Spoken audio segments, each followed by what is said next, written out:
ini kita akan belajar mengenai bahan pembersih yang biasa digunakan oleh Departemen Housekeeping. Bahan pembersih yang sering digunakan yaitu cleaning agent. Cleaning agent adalah bahan yang mengandung zat kimia atau non-kimiawi yang digunakan untuk membantu mengurangi, mengikis, atau menghilangkan noda atau kotoran pada suatu objek atau benda di dalam proses pembersihan atau pemeliharaan. Ada banyak sekali jenis dan macam-macam pemeliharaan. Berdasarkan bentuk atau wujudnya, terbagi menjadi 6 bagian, yaitu cair atau liquid, yang kedua krim atau pasta, yang ketiga serbuk atau powder, yang keempat kristal, yang kelima padat, yang keenam busa. Berdasarkan fungsi kegunaannya, terbagi menjadi 4 bagian, yaitu pembersih atau cleaner, bahan pembersih yang berfungsi sebagai pembersih biasa. Yang kedua, pembersih kuman atau desinfektan, bahan pembersih yang berfungsi sebagai membunuh kuman atau bakteri. Yang ketiga, resolve atau saliva preventif, bahan pembersih yang berfungsi sebagai pelindung. Contohnya seperti antiseptik yang bertugas untuk mencegah bakteri atau kuman. Yang kedua, finisher, melindungi dan mengecilkan objek. Yang ketiga, penghilang bau atau deodoran yang berfungsi untuk menyegarkan ruangan dan menghilangkan bau yang tidak sedap. Lalu, apa saja sih yang termasuk kategori ke dalam bahan pembersih? Bahan pembersih atau cleaning object adalah bahan pembersih yang berguna untuk penanganan proses pembersihan. Bahan pembersih yang digunakan biasanya aman bagi lingkungan, selama digunakan sesuai dengan prosedur. Jika bahan pembersih tersebut dari bahan alami, proyek dari bahan tersebut boleh dibuang setelah diloringkan. Namun, apabila bahan pembersih tersebut merupakan bahan pembersih yang bersifat keras atau bersifat kimiawi, ini harus dilakukan pengolahan terlebih dahulu sebelum dibuang. Bahan pembersih atau cleaning agent yang baik pada umumnya harus memenuhi beberapa persyaratan.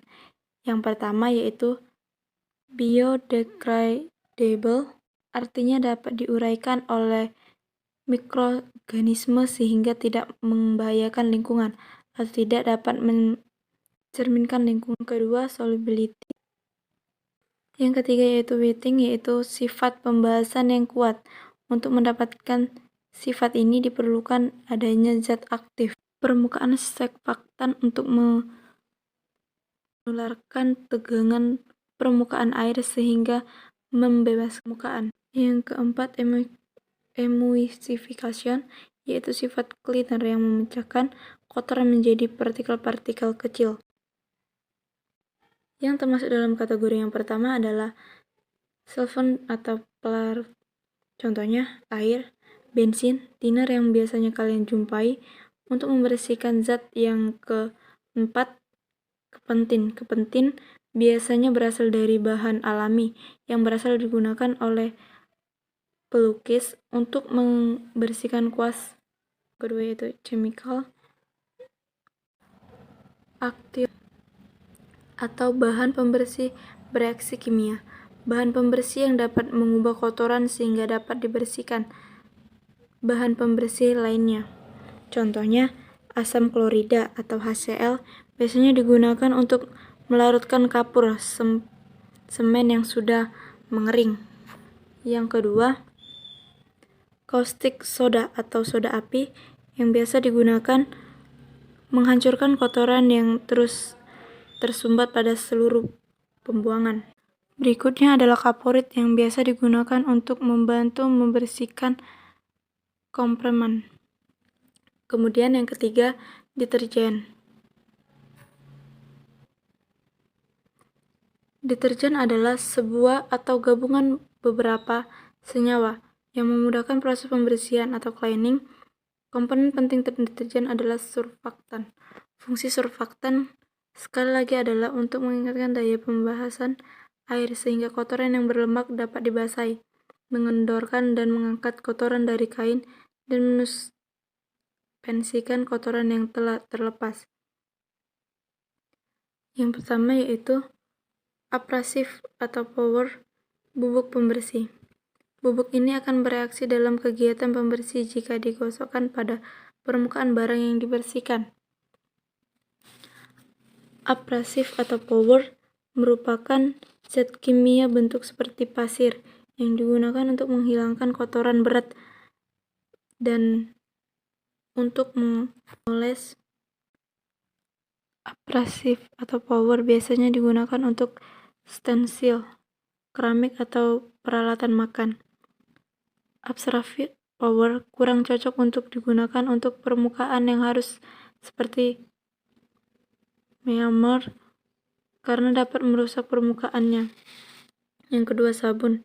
Sabun ada yang bersifat cair dan padat. Yang ketiga, deterjen yang biasa digunakan contohnya rinso bubuk, rinso cair, dan rinso krim atau pasta. Yang keempat, desinfektan.